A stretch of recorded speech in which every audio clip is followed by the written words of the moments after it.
robota pri vstavitvi elektrode smo zagotovili počasen iztok tekočine z notranjega ušesa, čim manjšo poškodbo področja, kjer izhajajo vlakna slušnega živca, čim manjšo tekočinsko tlačno spremembo in se pravi čim manjši vpliv tudi na ravnotežni organ.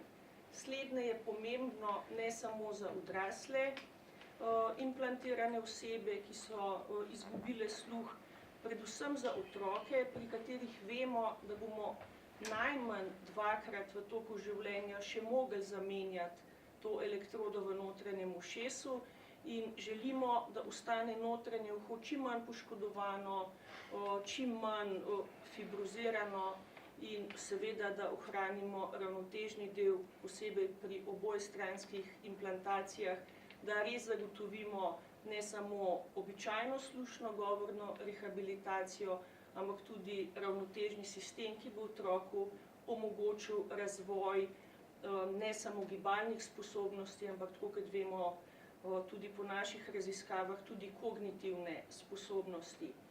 Pri tej operaciji smo uporabili robotsko roko, ki je plod razvoja v bistvu inženirskega para, ki je tudi razvil enega izmed polževih vsadkov, družbe Medel, in mi smo sočasno med to prvo implantacijo v bistvu še razvili novo metodo, kako nadzoruješ potek elektrode, ki potuje v polžka, in smo sočasno stimulirali z elektriko vsak kontakt, ko je bil vstavljen v polžka, in sočasno merili odziv slušnega živca na vsaki elektrodi, ki je počasi 0,1 mm zdrsela v polžka. Se pravi, sočasno smo upravljali implantacijo in sočasno smo za vsako vstavljeno elektrodo že opravili meritve odgovora slušnega živca.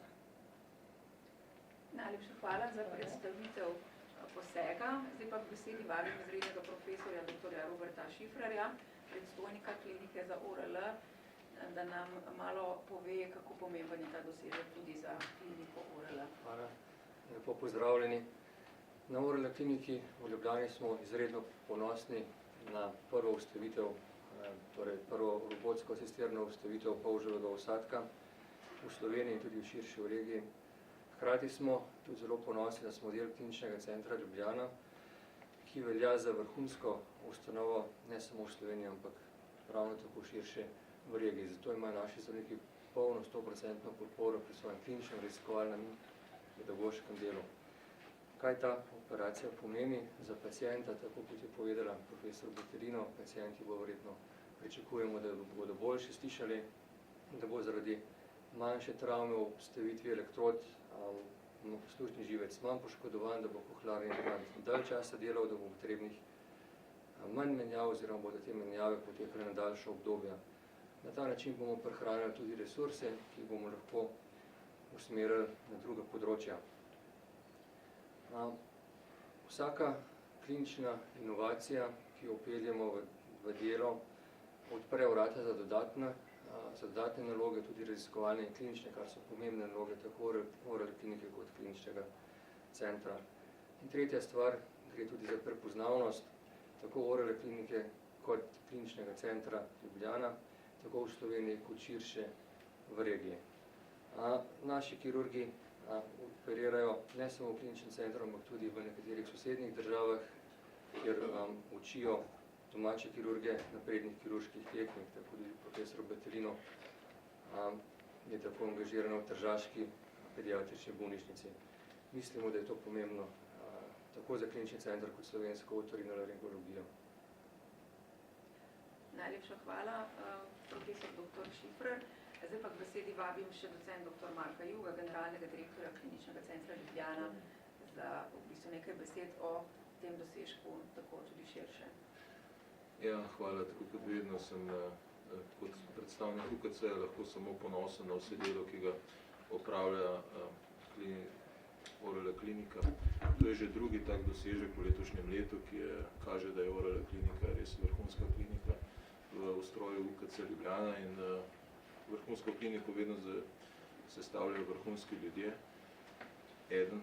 Ena izmed njih je profesor dr. Sava Vatelino, ki je tudi včeraj bila prepoznana od svojih lastnih kolegov kot izjemno zaslužna za vrhunskost UKC Ljubljana in je tudi dobitnik posebnega priznanja za vrhunske dosežke v letu 2025, ena od 15 naših najvišjih strokovnjakov. Verjeti je potrebno, da je priznanje najtežje prijeti doma, še najtežje od svojih lastnih kolegov in to izkazuje to, da je profesor Vatelino res svetla zvezda, ki sveti široko naokoli in se ji zahvaljujem. Ta premik pa seveda, tako kot po svoje majhen, odkriva na velike svetove, da razliko med tišino in glasom, med informacijo in neinformacijo, včasih je teh informacij preveč, da človek kraj nič ne slišal, ampak v tišini je pa tudi težko živeti. Tako da mi se s tem resno ukvarjamo in bomo razvijali naprej. Ta metoda se je izkazala kot izredno uspešno, tako kot je bilo rečeno, pri odraslih, še posebno pri otrocih in na naslednjem letu načrtujemo, da bi takšno robota tudi nabavili in potem bi to postala standardna storitev. Tako da hvala in gremo naprej. Najlepša hvala, docent dr. Marko Jug. Zdaj pa k besedi vabim vodjo inštrumentark, gospo Sandro Otoripec, diplomirano medicinsko sestro, ker same priprave na operacijo so potekale, ekipa se je pripravljala kar nekaj mesecev, tako da vas prosim, če poveste, kako je to potekalo z vidika inštrumentark oziroma operacijskih medicinskih sester. Pozdravljeni še iz moje strani. Sam trenutek povedati. Mogoče lahko kar jaz. Pozdravljeni še iz moje strani. Delo v operacijski je potekalo za inštrumentarke že pred samim operativnim posegom, saj smo morali pripraviti vso kirurško in robotsko opremo, preveriti, da vse ustrezno deluje. Pri robotiki je to še posebej pomembno, saj ima robot več posebnih občutljivih nastavkov, ki jih je potrebno zelo natančno preveriti in ustrezno zaščititi. Med samim posegom smo delovali usklajeno z celotno kirurško ekipo in vesela in ponosna sem, da sem lahko bila del te izkušnje in iskreno verjamem, da je to šele začetek.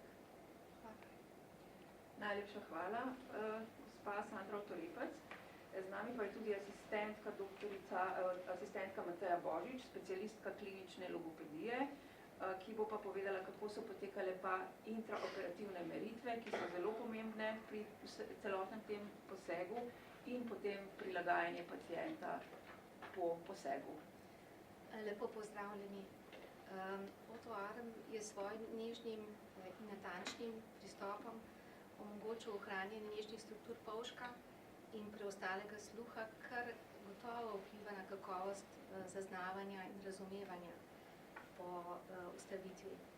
Same medoperativne meritve so potekale hitro, rezultati so bili jasni in stabilni, tako da smo jih lahko spredom uporabili in meritev živca in meritev impedance, tudi po enomesečni nastavitvi zunanjih delov.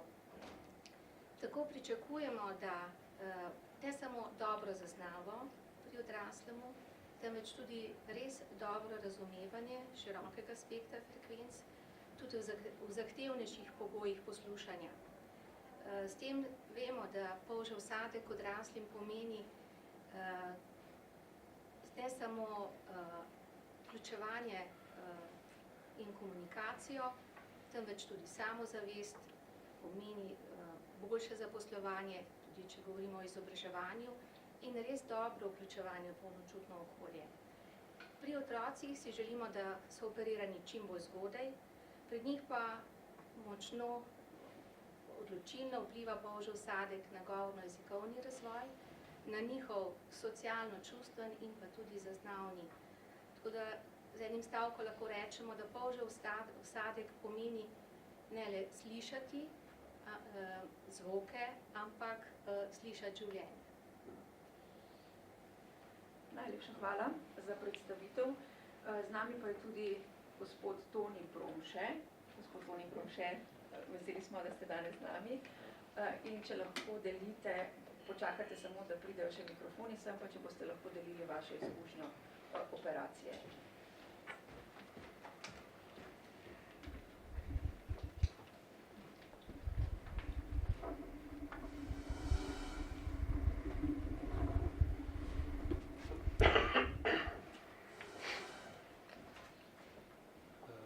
Sama operacija je potekala zelo dobro, brez problemov. Po operaciji sem se počutil zelo dobro, praktično brez bolečin. Tako da sem bil že naslednji dan že v odpuščanju bolnice, domače odkrto. Kako se počutite zdaj? Počutim se zelo dobro, pozitivno se smeri prvi fitik imel pred 2 dnevoma. Mislim, da bo zelo dobro, se še povezuje vse. Najlepša hvala. Spoštovani kolegi novinarji, zdaj pa so vsi sogovorci vam na voljo za vprašanja. Če so še kakšno vprašanje? Če ni vprašanj, se bom zahvalil. Na drugo temo imam vprašanje za vas, gospod Juk. Druga aktualna tema, čestitve drugače so ob operaciji. Hvala lepa, pa celemu timu, mogoče smo premalo poudarjali. Absolutno. Hvala. Zanima me, v zadnjih dneh odmevajo odhodi kirurgov iz maksilofacialnega oddelka. Koliko odpovedi ste do zdaj dobili, koliko jih še pričakujete in to kaj vpliva na delovanje oddelka? Torej, vsaka odpoved ima odpovedni rok. Odpovedni rok je 2 meseca. V tem času delavec dela normalno svoje delo, razen če ne gre za sporazumno odpoved. Mi vsakega našega sodelavca cenimo in želimo, da nadaljuje s svojim delom. Zaenkrat smo prejeli 3 odpovedi. Eno odpoved kolega, ki je prejel koncesijo in se je odločil za zasebništvo. Drugo odpoved tudi od kolega, ki ima zelo močno kliniko in je v bistvu že predhodno izkazoval tudi te ambicije. In tretja odpoved pa kolega, ki je bil pri nas pretežno pri nas zaposlen in je manj bil aktiven v zasebništvu, tako da zaenkrat 3. To trenutno ne vpliva na samo delo in delamo na tem, da bi seveda tudi vnaprej program čim bolj enostavno, lahko in vrhunsko tekel naprej. Držali se bomo pa seveda zakonskih omejitev, kakor jih predvideva.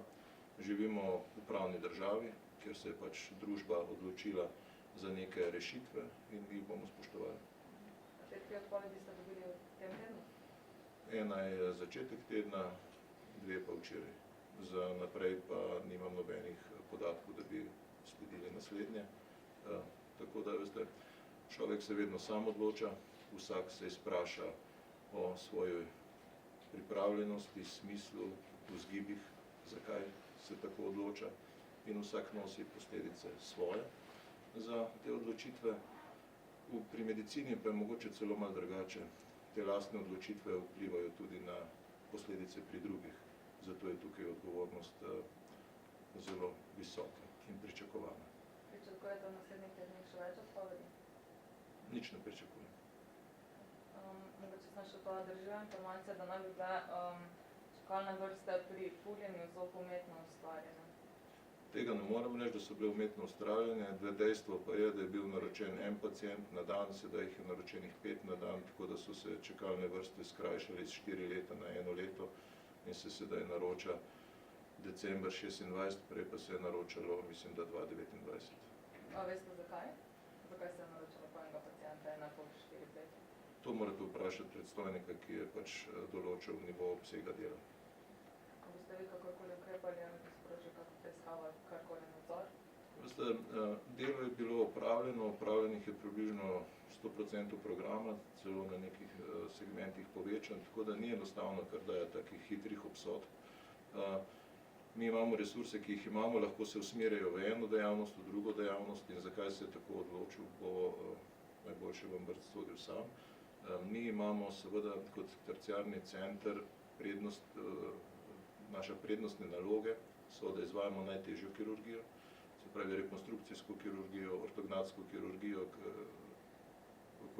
kirurgijo pri rakovih obolenjih in to je tista, ki dejansko mora biti izvedena.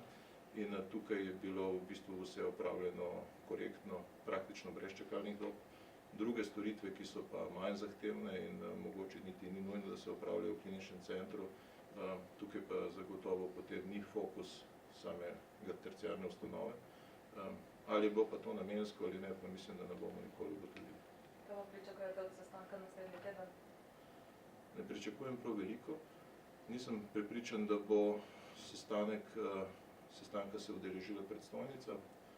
Bila je namreč deležna groženj strani predsednika RSK-ja in v takih razmerah se predstojnica maksilofacialne kirurgije sestanka ne bo udeležila. Kakih groženj? Groženj, pisnih groženj. Tako da to bi zaenkrat bilo dovolj. Hvala. Jaz sem še eno vprašanje tudi na drugo temo. Mediji so poročali o samoplačniških, oziroma da na UKC Ljubljana razmišljate o samoplačniških podanskih ambulantah na področju kardiologije. Pa me zanima, če to drži in če je še kakšno drugo področje, kjer tehtate možnost uvedbe teh ambulant. Ja, hvala za to vprašanje.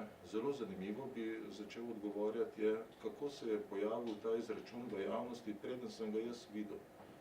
Torej, to kaže na izjemno zaskrbljenost nekaterih struktur v naši družbi, da bi ob tem, ko bi UKC Ljubljana vzpostavil neko dejavnost v lastni hiši, lahko bili ogrozeni neki, poslovni modeli nekaterih izvajalcev, ki imajo očitno veliko vpliv.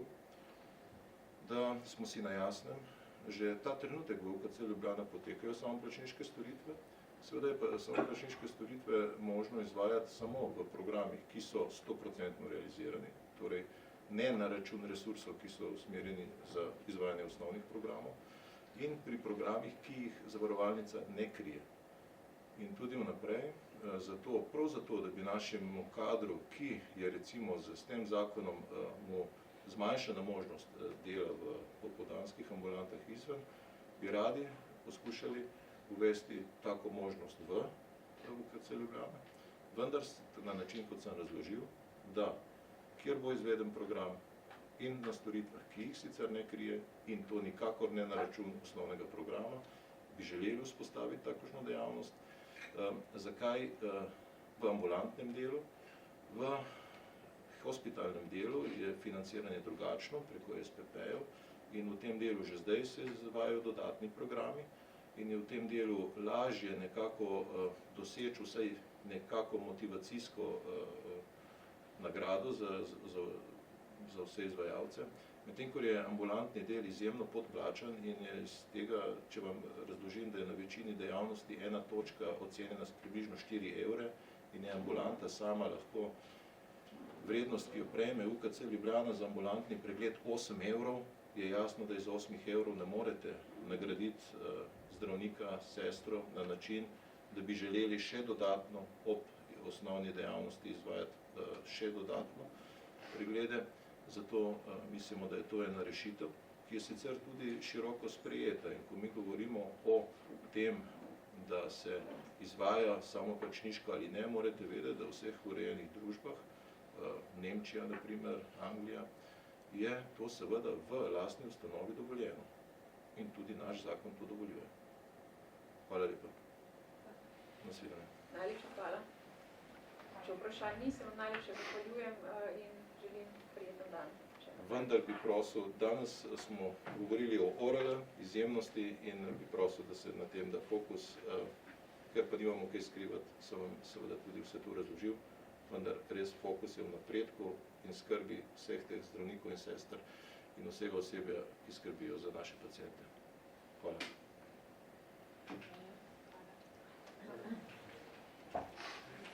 Čestitam. Ja, hvala ti, hvala.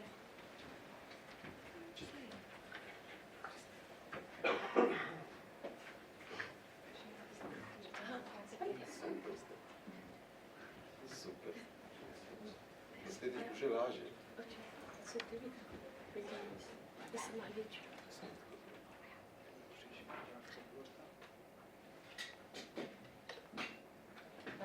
Še malo počakaj. Ok, še malo. Dobro.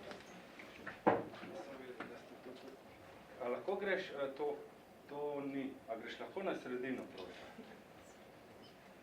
Tako, ja. Super. Če mene pogledate tukaj, malce nasmejete. Najlepša hvala. Hvala lepa vam.